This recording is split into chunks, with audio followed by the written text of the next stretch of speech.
Oxente, minha gente, tudo bom com vocês? Tudo bem com vocês? Olha eu aqui, Manuel Pereira, canal Sertão Ciências, seu canal de divulgação científica aqui no Nordeste. E hoje vou bater um papo com essa figura que é professor formado em física, mestre em cosmologia, divulgador científico, astrofotógrafo, artesão, artista. Olha, esse cara é fantástico e também escritor, e também não é escritor à toa, porque afinal de contas ele é de Itaperoá, da terra do grande Ariano Suassuna. Bem-vindo ao nosso programa, Felipe Sérvulo.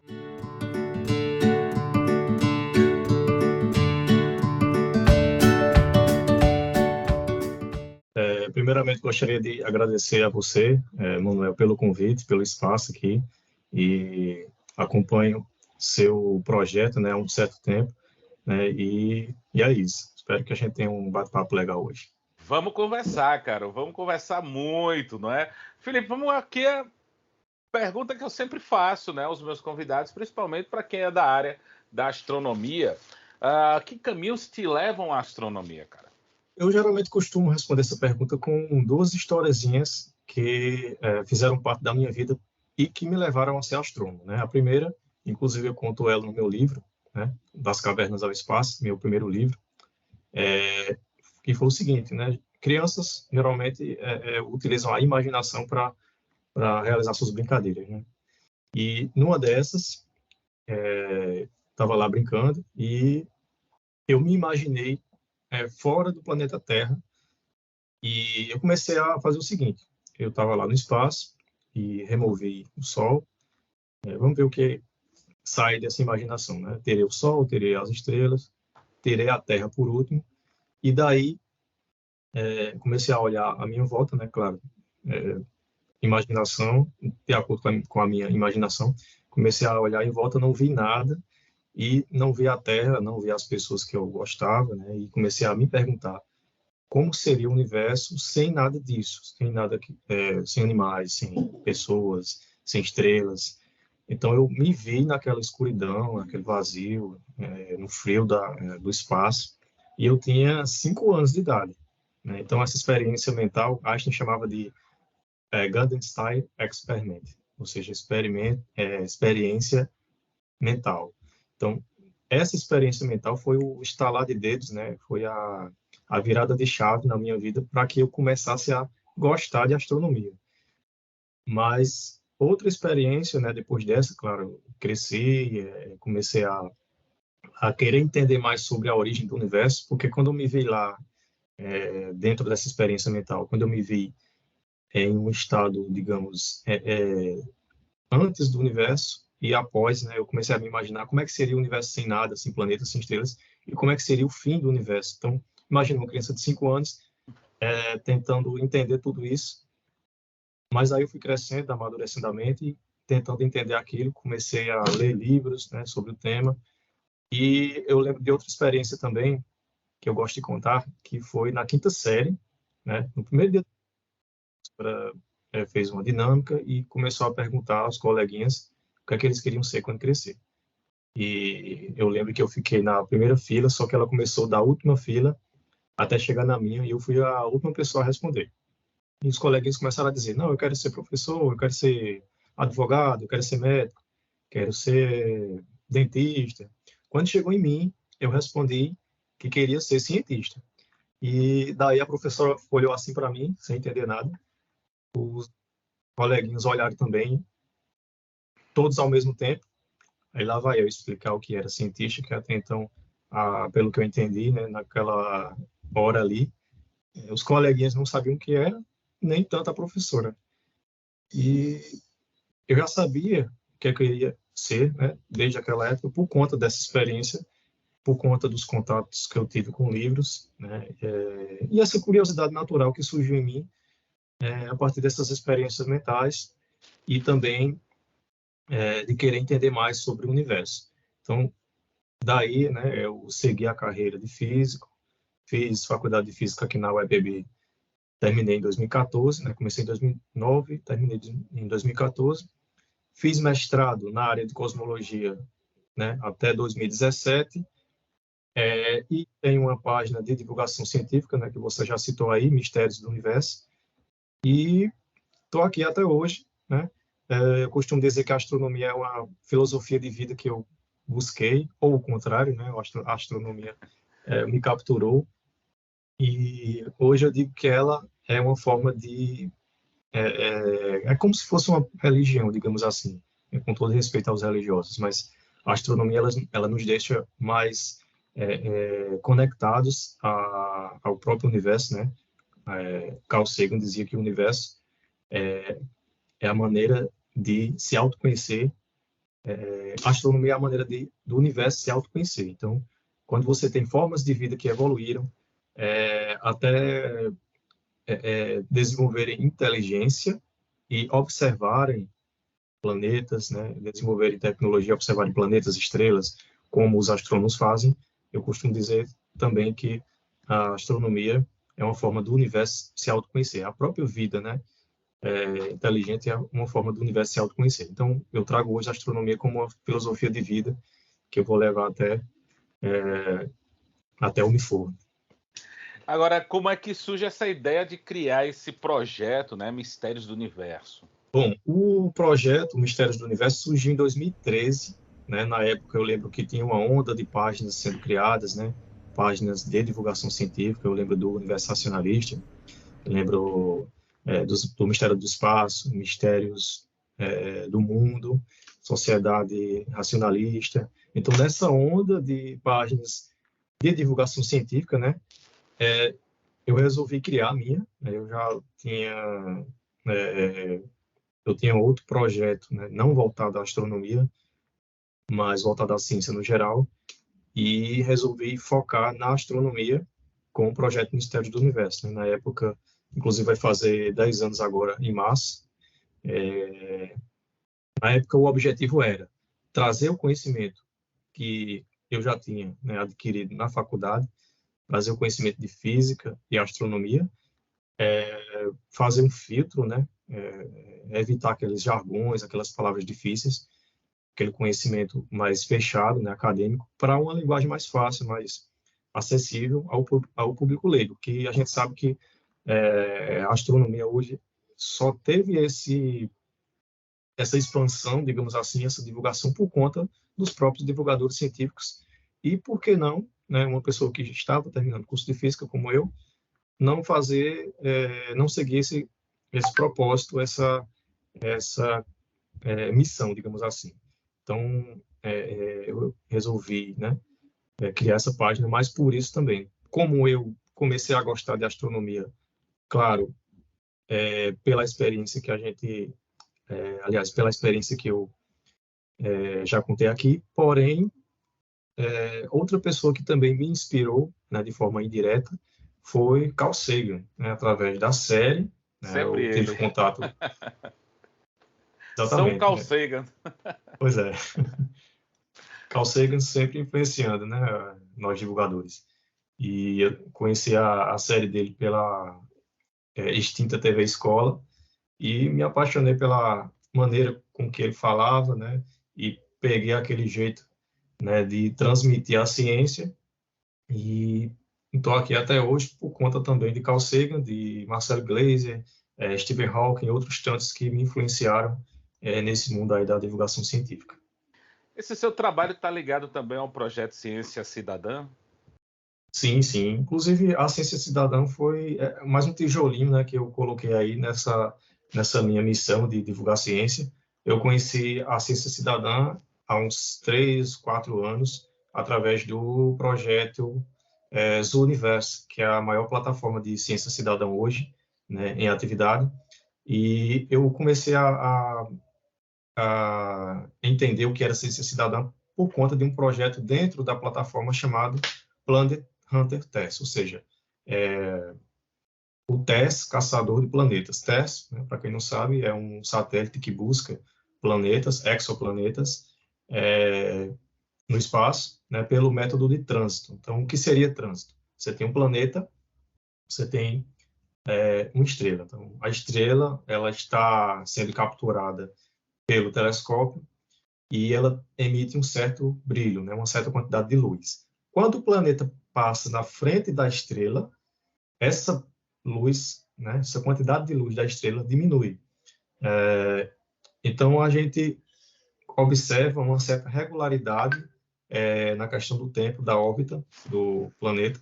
Então, a gente sabe que aquele planeta está ali, a gente conhece a massa do planeta e assim por diante. Então, esses dados do teste são enviados para pessoas normais, pessoas que não são propriamente cientistas.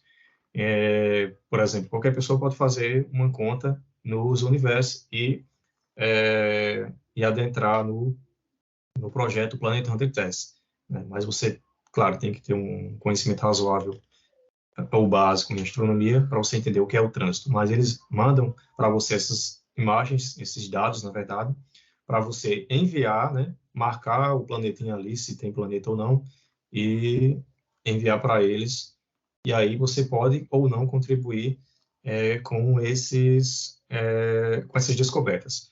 Porém, eu dei uma pausa no Planeta Hunter Test e foi em 2021 que eu recomecei os projetos de ciência cidadã quando eu conheci o projeto IASC, né, que é o International Astronomical Search Collaboration, colaboração internacional de busca astronômica, que busca asteroides no cinturão principal, né, de asteroides que fica entre Marte e Júpiter, e os telescópios Pan-STARRS, eles varrem essa região em busca desses asteroides. Mas, vez ou outra, os computadores, né, que são automáticos, eles buscam essas imagens, mas alguma outra imagem, uma ou outra imagem passa despercebido. E o fator humano é mais preciso, né, mais paciente, né, e até mais acurado do que a própria máquina, né, que ela passa despercebida ali. Então, o que é que os caras do IASC pensaram? Vamos chamar pessoas entusiastas da astronomia, ou astrônomos mesmo, amadores, para nos ajudar nessa missão. Então, o que é que a gente faz? A gente recebe essas imagens reais mesmo do Pan-STARRS, nós analisamos se tem um asteroide passando ali no fundo de imagem das estrelas, né? Geralmente são 4 saltos. Temos uma imagem estática do telescópio e se tiver um asteroide, se tiver um objeto passando em linha reta, então a gente marca esse objeto, envia um relatório para o IASC, né, através da plataforma deles, do site, e a gente aguarda, né? Se caso for confirmado, né, nós temos 7 dias para confirmar e esse asteroide passa para o estágio de provisório, perdão, de preliminar. Passado mais um tempo, essas imagens são analisadas novamente pelo IASC e pelos cientistas, né, astrônomos profissionais lá do observatório, e eles vão dizer ou não se aquele objeto pode ser um asteroide provisório, ou seja, um asteroide que você descobriu pela primeira vez, que não estava nos dados do telescópio, nem nos dados da NASA, nem da ESA, nem de qualquer outra agência espacial. Então, esse asteroide passa para o estágio de provisório, como eu falei, e então a gente diz que eles consideram esse asteroide uma descoberta, ou seja, a primeira pessoa a descobrir o asteroide, ou um grupo de pessoas, né? No meu caso, como é que aconteceu comigo? Só um detalhe, né? Você descobriu 2. Isso. Na verdade, foi o seguinte. Eu conheci o projeto através de Loli Vlet, né? Nossa amiga Lohane, que é uma referência aí nesse campo aí de asteroides, né? De caça aos asteroides. E também pelo MCTI, que fez parceria com o IASC para convidar essas pessoas, né? O público leigo. E eu disse, por que não eu chamar meus alunos, né? Primeiramente, eu fiz eu me cadastrei para entender como é que funciona o projeto, os programas que precisavam baixar, né, os softwares. E depois de um mês, aí eu comecei a chamar os meus estudantes para entrarem comigo nessa empreitada, nessa busca pelos asteroides. E numa dessas, né, numa dessas campanhas, eu descobri o asteroide, deixa eu ver aqui a numeração, 2021 NT40, né, em uma das campanhas do MCTI, né, que é o Ministério da Ciência, Tecnologia e Inovação. Asteroide provisório, tá? Até então, eu tinha uns 20 asteroides preliminares. Isso significa o quê? Eu encontrei, né, nossa equipe encontrou esses asteroides, porém, eles já estavam no banco de dados, né, do IASC. Então, a gente não descobriu porque eles já estavam lá. Às vezes, o asteroide ou os asteroides, eles se perdem no caminho. Então, por isso que é importante também esses projetos de ciência cidadã, porque o telescópio está varrendo lá a região e perde, né, o objeto. Daí o astrônomo, o cientista cidadão vai lá e encontra novamente. Ele está lá no banco de dados, mas ele se perde e a gente acha novamente, né? Então, mesmo que você não descubra nenhum pela primeira vez, você ajuda a varrer novamente, né, a vasculhar aquele espaço ali e encontrar o objeto perdido.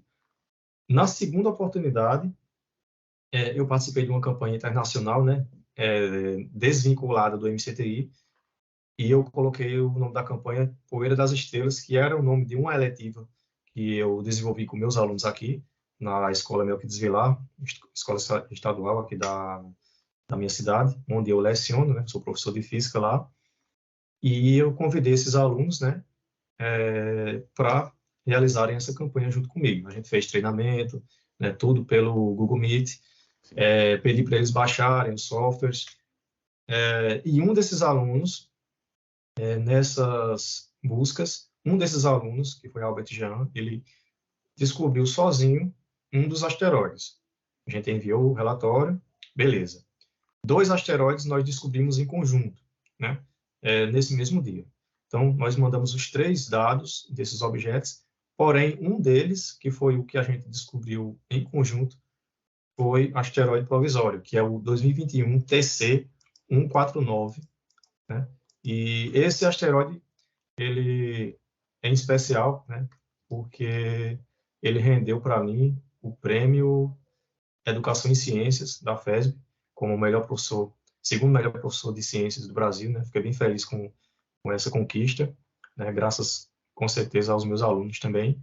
E também me rendeu o prêmio Mestres de Educação 2022, aqui do Estado, da Secretaria de Educação do Estado da Paraíba. Então, fiquei bastante contente com essas premiações e conquistas, né? E, além desse projeto do IASC, eu também descobri uma supernova, claro, em conjunto com outros astrônomos cidadãos, e a supernova se chama 2021 QEQ, uma supernova do tipo 1A, dentro do projeto Supernova Hunters, ou seja, caçadores de supernovas. Caçadores de supernovas. Isso.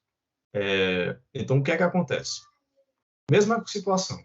Nós recebemos imagens de supernovas, na verdade, de galáxias, né? Porque você sabe que supernovas elas podem acontecer em qualquer galáxia do universo. O telescópio está lá capturando a imagem e, de repente, um brilho aparece lá na imagem da galáxia. Imagina só se a gente tirar uma foto de Andrômeda hoje, tá? E amanhã a gente tira a mesma foto de Andrômeda com os mesmos parâmetros e a gente consegue ver um brilho em uma parte da galáxia. Espera aí, isso aqui está diferente da foto de ontem. Esse brilho a gente chama de supernova. Geralmente é uma supernova. São eventos raros, mas nem tanto. Por que raros? Porque a gente não consegue ter uma visão geral de 360 graus do espaço.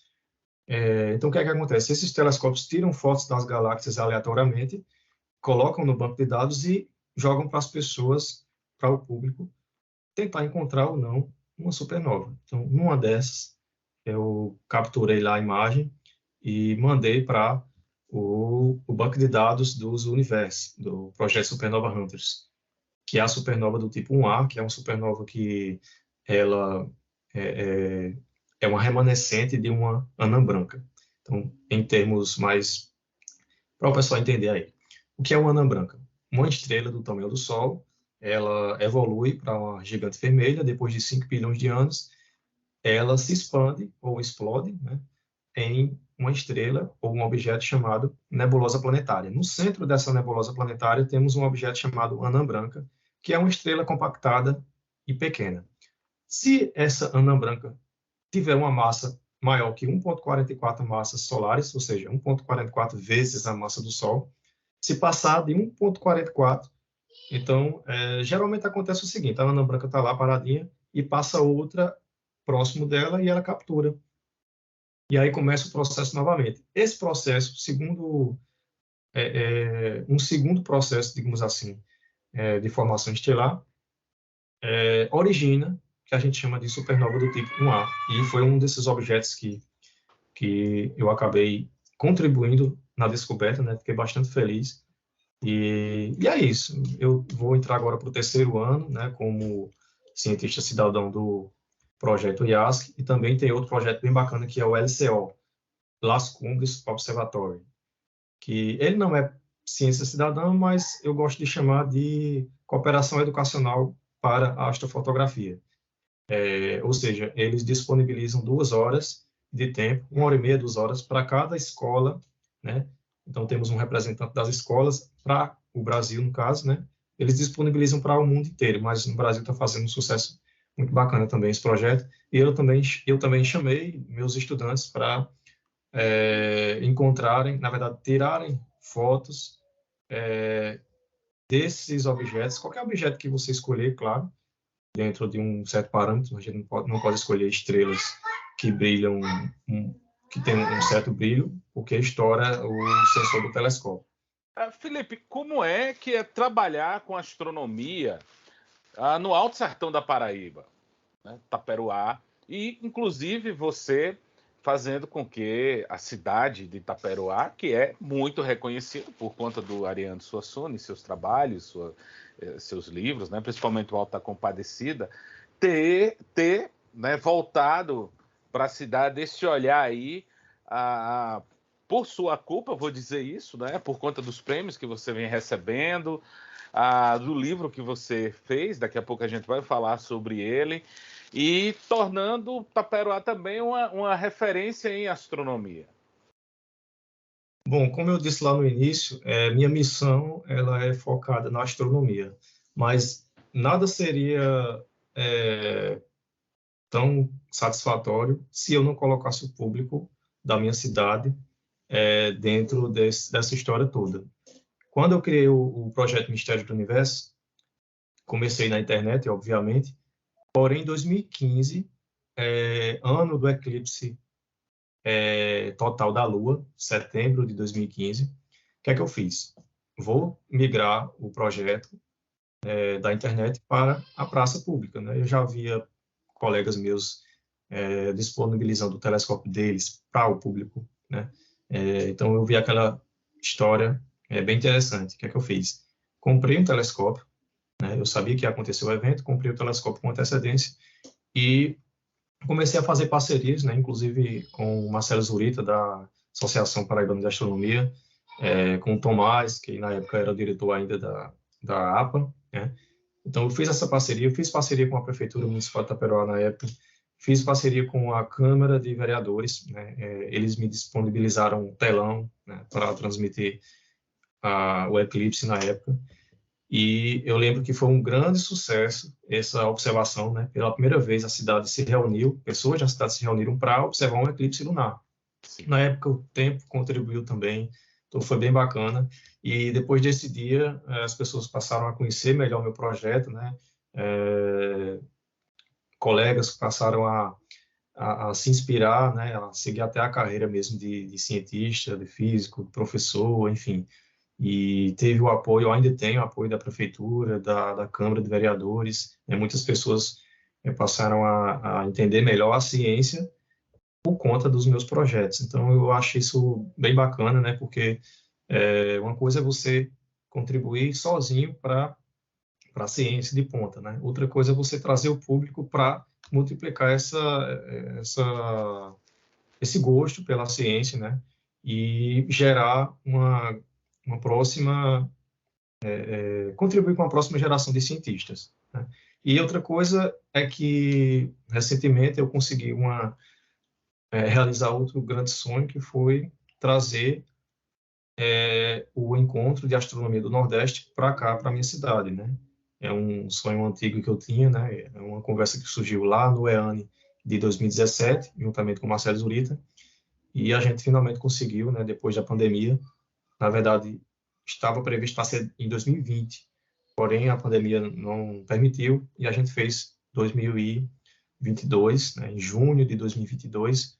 Foi um grande sucesso o evento, né? A gente conseguiu trazer palestrantes de diversas áreas, cosmologia, astronomia observacional, enfim, foi um sucesso enorme aqui o, o evento, né? A gente não teve uma repercussão regional nem local, né? Eu senti falta, por exemplo, dos jornalistas, eu senti falta de uma cobertura maior da imprensa, né? Que não teve, mas a gente conseguiu reunir novamente os astrônomos depois de 2 anos isolados, né? Digamos assim, e aqui na terra de Ariano Suassuna, como você falou, Taperoá era conhecido como a terra da cultura, né? O berço da cultura, né? Geograficamente, Taperoá fica no centro da Paraíba, né? Se você pegar o mapa da Paraíba, Taperoá está lá no centro. E agora, né, também passou a ser conhecido como uma das cidades que desenvolveram a astronomia e a ciência aqui no Brasil. Então, isso é bem bacana e eu fico bem feliz em poder participar dessa história toda.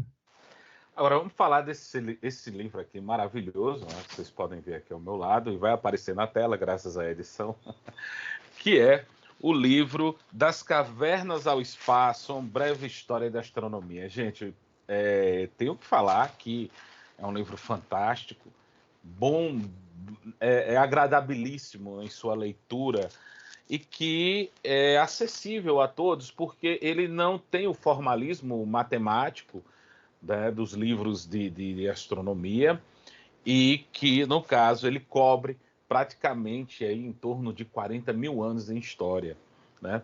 Felipe, conte-nos como foi a concepção desse livro, né? A partir de que momento você teve a sacada de escrever esse trabalho? Bom, eu tive a estalar de dedos justamente depois que eu conheci a história de Cosmos, de Carl Sagan, e depois que eu li Cosmos, né? Eu tive acesso à primeira edição de 1980 e eu me apaixonei pelo formato do livro. Carl Sagan ele se inspirou em outro livro que segue, né, essa mesma estrutura. Ele traz a história da astronomia até os dias atuais, com a linguagem simples, né, acessível, e que qualquer pessoa que não fosse da área conseguiria entender. Né? Ele não utiliza matemática, não utiliza jargões, palavras difíceis para passar o conhecimento da astronomia. Então, isso chamou a atenção, claro, ainda chama, né, do público. O público que é veterano na astronomia, ele também tem a Carl Sagan como referência, né? E comigo não foi diferente. Então, na época, eu disse, um dia eu vou escrever um livro sobre astronomia nos moldes de Carl Sagan. Claro, eu não quero copiar ele, mas eu quero fazer, digamos assim, uma atualização para aqui, para o Brasil, né? Claro, já temos, né, grandes livros lançados aqui, Ronaldo Mourão, temos Marcelo Gleiser, temos o professor Roberto Martins, que inclusive foi meu professor de física, é um dos maiores historiadores, se não o maior historiador de física, de história da física do Brasil.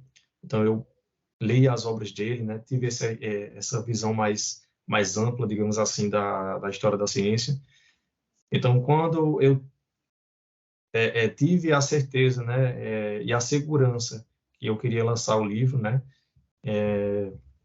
eu comecei a trabalhar nele, estudar, né, ler outras obras, e quando foi em 2021, ano da pandemia, eu decidi começar a escrever. Eu tinha toda a estrutura na cabeça, mas não tive a oportunidade, não tinha tido a oportunidade e tempo, né, de começar a escrevê-lo. E daí, em fevereiro de 2021, comecei a escrever o livro, né, fiz algumas ilustrações do livro, desenhei a capa, né, também, e desenhei a contracapa. Eu fiz Belíssima questão, capa, né, como de artista, passagem. Obrigado. Como artista, eu fiz questão de fazer essa capa, que é uma releitura do artista Camille Flammarion, e eu fiz ela nos meus moldes, né? E fiz questão de colocar aí, né, na capa, a minha arte. E é isso, o livro foi um sucesso, né, enorme.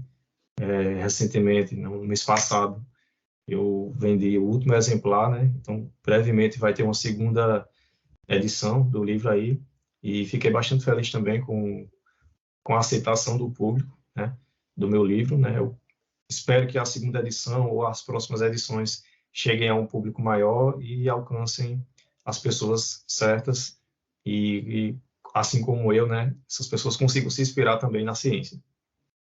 Com certeza. E é um livro necessário, principalmente para esses nossos dias, né, de obscurantismo. Ainda bem que já saímos desse momento Ainda bem. terrível da história, né? Pois é. E que seu livro seja mais uma vela, né, a trazer luz, a iluminar o conhecimento científico e principalmente na história da astronomia, a qual ela permeia inclusive o nosso cotidiano.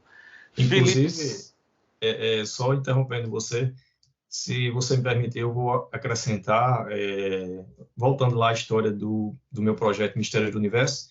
Na época, um dos objetivos, além de divulgar a ciência, era também combater a pseudociência, né, que eram os objetivos também das páginas que foram criadas, principalmente a página Universo Racionalista do meu amigo Douglas. Um abraço para Douglas aí.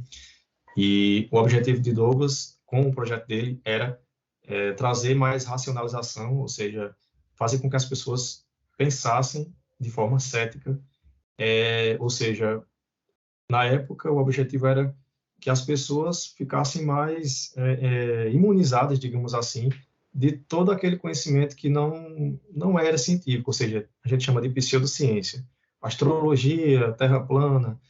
Na época não tinha tanto perigo, digamos assim, né? Acreditar em teorias, por exemplo, cura quântica, né? Que era muito difundido na época. Porém, o sim, tempo passou e mostrou foi, ao mundo que foi nós mostrando que era mais estávamos. perigoso do que a gente pensava. Pois é, a gente chegou numa pandemia, né? Movimento anti-vacina, pessoas negando a ciência. Então, aquele trabalho que a gente fez lá atrás serviu para alguma coisa e mostrou ao mundo que nós, né, céticos, estávamos corretos o tempo todo. Infelizmente, algumas pessoas não seguiram o caminho do ceticismo, da ciência, e acabaram até perdendo sua vida, né? Porque uma coisa é você acreditar que a Terra é Felizmente. plana, isso não vai prejudicar a vida de ninguém. Outra é você negar a vacina, né? Dizer que vacina não funciona, ou tomar uma medicação porque tal estudo, né? Estudos que não eram tão científicos assim, a gente acabou descobrindo depois. Então, esse ceticismo, juntamente com a divulgação científica, hoje é um dos pilares do meu projeto, né, Mistério do Universo, e também uma das minhas filosofias de vida, porque não adianta você divulgar ciência sem ter esse filtro pseudocientífico para você tentar entender como funciona a psicologia, né? Por que pessoas hoje não acreditam muito na ciência? Que eu conheço colegas meus que ainda acreditam, por exemplo, que o homem não foi à Lua em 1969. Inclusive, eu cito aqui no meu livro algumas dessas armadilhas, né? Não aprofundo muito, mas eu dou umas pinceladazinhas, por exemplo, na questão das mudanças climáticas, que hoje é um dos grandes problemas da humanidade, né? E que ainda existem negacionistas, inclusive dentro da ciência, né? Pessoas que dizem serem professores, cientistas que negam o aquecimento global, que é um consenso científico, né? Então eu cito aqui na página 194 sobre esse tema, e tem outras pinceladas que eu abordo no livro, que vale a pena dar uma conferida quem já leu ou quem pretende ler. Felipe, há uma previsão da segunda edição, já que se esgotaram todos os livros da primeira? Bom, eu estou tentando entrar em contato com as editoras, né? E a previsão é que seja pelo menos no segundo semestre de 2023, né? E aproveito também para informar que estou escrevendo um segundo livro, né?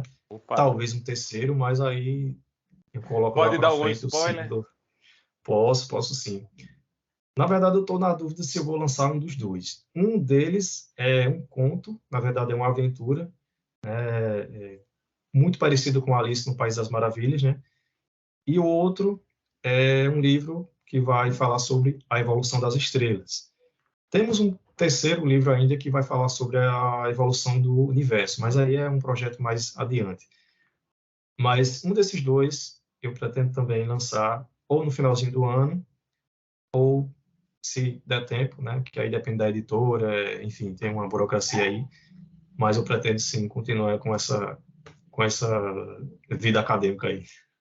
Pessoal, conversar aqui com o Felipe Sérvulo, essa figuraça aí de Taperoá, Paraíba, é professor, escritor, artista, divulgador científico. Felipe, muito obrigado por sua participação. Vou deixar aqui um espaço para que você possa deixar seus recados finais para quem está nos acompanhando aqui pelo YouTube ou pelo podcast Sertão Ciências. Cara, só agradecer aí o convite, né? Como eu falei no início, eu acompanho você há um bom tempo, né?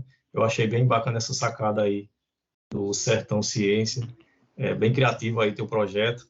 E é isso, eu espero que as pessoas que nos ouvem ou nos assistem tenham entendido, né, aprendido um pouco de ciência e espero que a minha história possa inspirar outras pessoas a seguirem o mesmo caminho, né, que nós precisamos de um país com mais pessoas que acreditem na ciência e façam ciência, né, para tentar contribuir um pouco aí com a história e com a ciência no mundo, né? Que o mundo precisa de mais pessoas curiosas e que contribuam com a educação e com a ciência também. Então, novamente agradeço aí o espaço e o convite. Valeu. Valeu, valeu. Um grande abraço e até o próximo Sertão Ciência. Tchau, tchau. Valeu, um abraço.